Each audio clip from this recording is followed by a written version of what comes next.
friends, it's Jessica from Three Rivers Homestead, and I'm sitting here on this cold day. Here, one of the last days of November. We're heading into December, which means it's getting cold here in northwestern Ohio. And I thought I would talk to you today about power outages and how we handle that and how we've sort of prepared for that potential problem here on our homestead. So if that's something that interests you, why don't you stick around and we are going to talk all about it. Here in northwestern Ohio, we have several natural disasters that can bring the power lines down. So we have ice storms and snowstorms in the winter, and one time, probably 15 years ago, we had an ice storm that took power out for 5 to 6 days. And while it was sort of romantic for Adam and I at the time, we didn't have children yet, so it was this fun little camping trip. We didn't have to go to work because the roads weren't safe. We just stayed home by the fire and we ate whatever we could scavenge in the house, and we just played board games all day by candlelight, and that was fun for us. But when you're talking about caring for 7 children, the idea of keeping 7 children fed and happy and content during a 6-day power outage in the middle of winter, that does not sound romantic at all. You need to be prepared for that. And then even if it's not winter, here in northwestern Ohio, we are kind of right on the eastern edge of Tornado Alley, and the counties just to the west of us tend to get hit with tornadoes yearly and sometimes multiple times a year. We have them touch down sometimes in our county, but sometimes we just get the high winds that come with the storm, and that can bring down trees on power lines, and those outages last anywhere from a few hours to a couple days, and so that's something we need to be prepared for too. So this just came out of necessity. After that one long-term power outage we had at the beginning of our marriage before children, we realized we wanted to be more prepared the next time that happened. And so every year we've just added more items to our homestead here to help with that potentially in the future. And I'm going to break down our preparations that we've made into four-ish areas, I guess. So the main thing that is a concern in the middle of winter in a power outage would be heat, and so I'll talk about how we prepared for that. The next thing that's obvious, for survival in a power outage would be water. We need to prepare for that. The third would be cooking. How are we going to cook food when the power's out? The fourth would be light. How will we have light to just live our lives in the dark? Especially right now, it gets dark around here at sometimes 5 o'clock p.m. and it doesn't get light until almost 8 a.m. in the morning. So that's a long period of time to keep some kids happy in a dark house.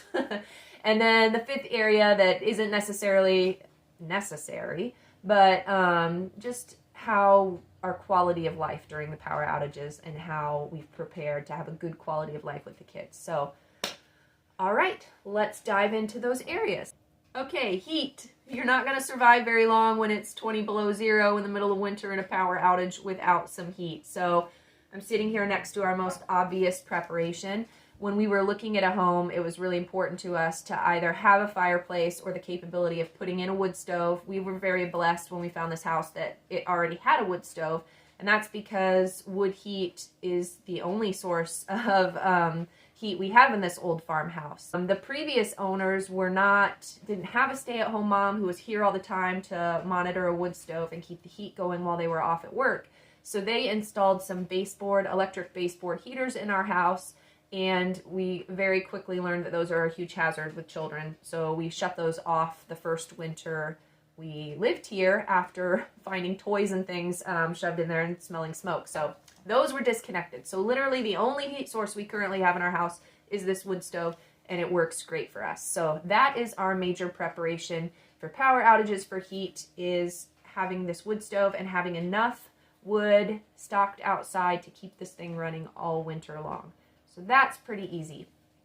All right, water is a really tricky one because you don't just need water for drinking. That's the obvious thing. You need water to survive, obviously, for drinking and for cooking a lot of your food. But in a home, you need water to be able to flush your toilets and to do dishes and wash laundry and to bathe. And obviously, if you're just talking about a couple days without power, those things might not be necessary. You can go a couple days without bathing the kids, and you might be able to get away with going a couple days without washing your dishes. Maybe you could use paper plates or something like that. But If you're talking about more than a couple days, you're going to need some water to do those things. And so a lot of people, their solution for that is just to stock up on, you know, the great big 5-gallon jugs of water and just keep a stockpile in their house. And that's wonderful. That's great that you would have that to drink and to cook. But that isn't practical for a lot of other applications. So the first thing we did, one of our first big purchases in terms of infrastructure when we moved to our house, was to put in a non-electric hand pump for water. And I'm going to insert some pictures right here because it's too cold and I'm not running out there to show you how it works. But I'm going to insert some pictures of that. We have a Bison pump and we love it. Not only is it great for power outages, but it also is extremely convenient for the kids watering animals and doing chores. In the winter, when the spigot outside freezes up and we can't use the hoses, we use that hand pump to water our animals, and it's been a huge blessing. So it is worth the money, not just for convenience on a farm or a homestead, but also in the event of power outages. What we would do, and what we've had to do before when the power goes out, is we fill buckets with the hand pump and we keep them right outside the back door. So if we need to flush a toilet, we'll pour the bucket of water in the back and we can flush it that way, and that works great. Keeping those buckets of water by the back door too, we have what's called a Berkey gravity-fed water filtration system. And I will link all of this stuff. I'll link the Bison pump and the Berkey filter. Anything I mention here, I'll link it in the description so you can see what I'm talking about. But the Berkey water filter, all we have to do is go hand pump a bucket of water. We can pour it in the top of it, and that will filter it and make it safe for drinking and for cooking. And so that solves that problem for us. So on top of that, our actual water pump in our house is connected to a separate breaker box that is in our garage. And not just the water pump is hooked up to that, but all 3 of our deep freezers that are out in the garage are connected to that extra breaker. So if the power goes out, all Adam has to do is go out there, flip a switch, and then he can plug a gas-powered generator to that breaker, and that will power the water pump for our house as well as keep those freezers cold. And so that is a huge blessing. As long as we can keep that generator running with gas, we would have the water pump working in our house. So we don't hook that up for every power outage. As I mentioned before, if it's just going to be for a couple hours, random power outage that doesn't look like it's tied to some natural disaster that is, you know, widespread, we won't plug in that generator, and we'll just go pump from the water pump outside if we need to flush a toilet or something like that. But if it looks like it's going to be a while before the power comes back on, we would hook up that generator and we would still have power, or still have water running to all of the faucets and the toilets and everything in the house. Now, it does not power our water heater, so all the water would be cold. So everything apart from, you know, washing clothes and bathing would probably be okay. For bathing, if it were a long-term power outage, so this tub, it's just an old cast iron tub that we actually found. Adam was going to a boxing lesson at some gym downtown, and he saw this cast iron tub sitting there, and he asked the guy, hey, what's this for? And they said, oh, they found it in the old building and it's just sitting there. And Adam's like, well, I'll buy it from you. And he bought it for like $100. He got this beautiful old cast iron tub. It was such a blessing. And he brought it home, and we've just been kind of sitting on what we were going to do with it. And last summer we finally decided where we were going to put it, and we stuck it back by the house. And what he bought is a portable propane water heater, and I'm going to link the one that we got below. It's meant for camping, so if you go camping and you hook a hose up to this, it will provide you with hot water for showers. And that's what we use to get hot water to the outdoor tub. So as long as the gas generator is powering our water pump, we can hook this propane water heater up to the hose, run the water through it, and I can give hot baths to the children outside. Obviously in winter, that's not an option. We're not going to take them outside when it's snowy and cold and icy out. So in that case, I have a large tub that I can stick right in front of the wood stove. I can heat water for it on top of the wood stove if I need to, and I can bathe little children in front of that in a power outage. So some other things that are helpful to have on hand. There was a time when our washing machine was broken and it was going to be weeks before we were able to get it fixed. And so I went out and I purchased a washboard, and I purchased, or not, I didn't purchase, I used an old like mop wringer that we had. Adam had found it somewhere. I don't know why we had it on hand, but anyways, we had that on hand, and that's what we used to wash our clothes. We went out to the hand pump. We put a little kiddie pool, and I'm going to put some pictures of that here to show you how we did that. We put a little kiddie pool under the hand pump. We just pumped water into it, added our soap, and we could agitate it on the washboard and then run it through the wringer, and it all worked just fine. So those are some helpful, like, kind of extra things to have on hand for long-term power outages.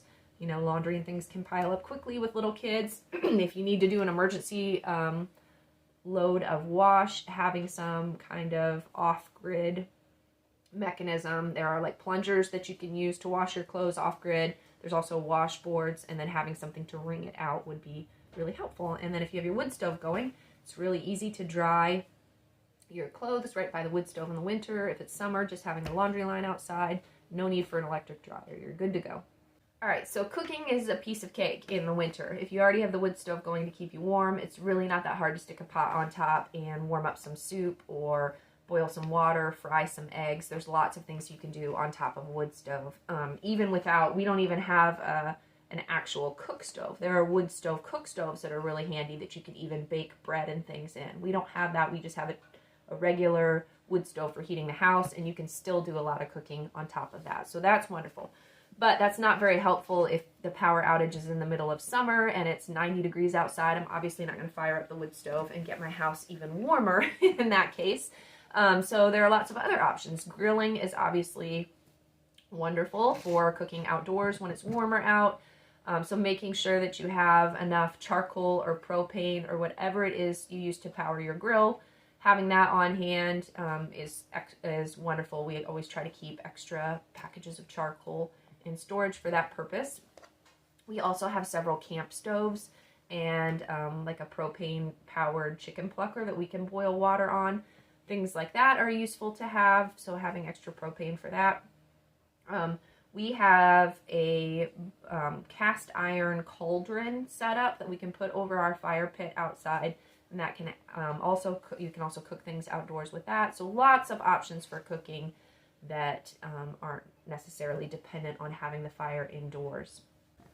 So I think the biggest key to surviving a long-term power outage with lots of little kids is just to make sure that you have foods on hand in your house that would be really easy and convenient to cook up in a power outage. As I said, baking bread isn't something that is going to be really easy to do with a wood stove or with any of the other tools that I have to cook in a power outage, but things like soup, things like frying eggs, things like just warming up pre-made meals that are in canning jars, I can handle that, and I think that's enough to keep the kids happy for the few days that they're going to be dealing without power.